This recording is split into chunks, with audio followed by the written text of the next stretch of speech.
ഉച്ചഭക്ഷണത്തിൻ്റെ ചിലവ് കുറയ്ക്കാമല്ലോ എന്ന് കരുതി ഒരാൾ സുന്നത്ത് നോമ്പ് നോറ്റാൽ ആ നോമ്പിന് പ്രതിഫലം ലഭിക്കുമോ? ഒരിക്കലുമില്ല. അതായത് ഇബാദത്തുകൾ അതതിൻ്റെ നിയ്യത്തുകൾ തന്നെയായിരിക്കണം ഉണ്ടാകേണ്ടത്.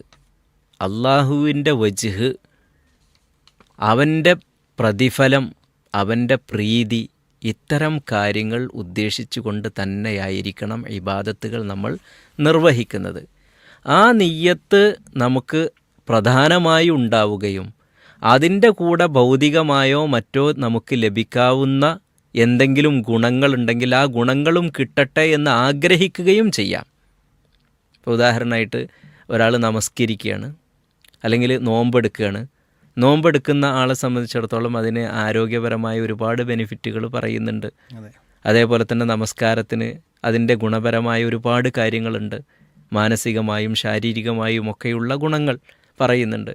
അപ്പോൾ ഒരാൾ നമസ്കരിക്കുന്നത് അള്ളാഹുവിൻ്റെ വജ്ഹ് ഉദ്ദേശിച്ച്, അവൻ്റെ പ്രീതി ഉദ്ദേശിച്ചുകൊണ്ട്, അവൻ്റെ പ്രതിഫലം ലഭിക്കണമെന്ന് ആഗ്രഹിച്ചുകൊണ്ട് തന്നെയായിരിക്കണം. ആ കൂട്ടത്തിൽ എനിക്ക് ഇതുകൊണ്ട് കിട്ടുന്ന മാനസികമായിട്ടുള്ള ഗുണങ്ങൾ ലഭിക്കട്ടെ എന്ന് ആഗ്രഹിക്കുന്നതിന് തെറ്റില്ല. ഏതിനായിരിക്കണം മുൻതൂക്കവും ആധിപത്യവും ഉണ്ടാകേണ്ടത്? അള്ളാഹുവിൻ്റെ പ്രീതിക്കും അവൻ്റെ തൃപ്തിക്കും അവൻ്റെ പ്രതിഫലത്തിനുമായിരിക്കണം നമുക്ക് കൂടുതലുണ്ടാകേണ്ടത്. അതല്ലാതെ ഭൗതിക കാര്യങ്ങൾ പ്രധാന ലക്ഷ്യമാക്കിക്കൊണ്ട് ഒരു ഇബാദത്ത് നിർവഹിച്ചിട്ടുണ്ട് എങ്കിൽ അത് പൂർണ്ണമായും പരാജയമാണ്. ഒരിക്കലും അത് സ്വീകരിക്കപ്പെടുകയില്ല എന്നതാണ് മനസ്സിലാക്കേണ്ടത്. നിയ്യത്ത് നന്നാക്കുക എന്നുള്ളത് ഏറ്റവും പ്രധാനപ്പെട്ട ഒരു കാര്യം കൂടിയാണ്. ഏത് കർമ്മത്തിലും റസൂലുള്ളാഹി സ്വല്ലല്ലാഹു അലൈഹി വസല്ലം ഗൗരവത്തിൽ ഓർമ്മപ്പെടുത്തിയ ഒരു കാര്യം കൂടിയാണല്ലോ. ജസാക്കല്ലാഹു ഖൈർ.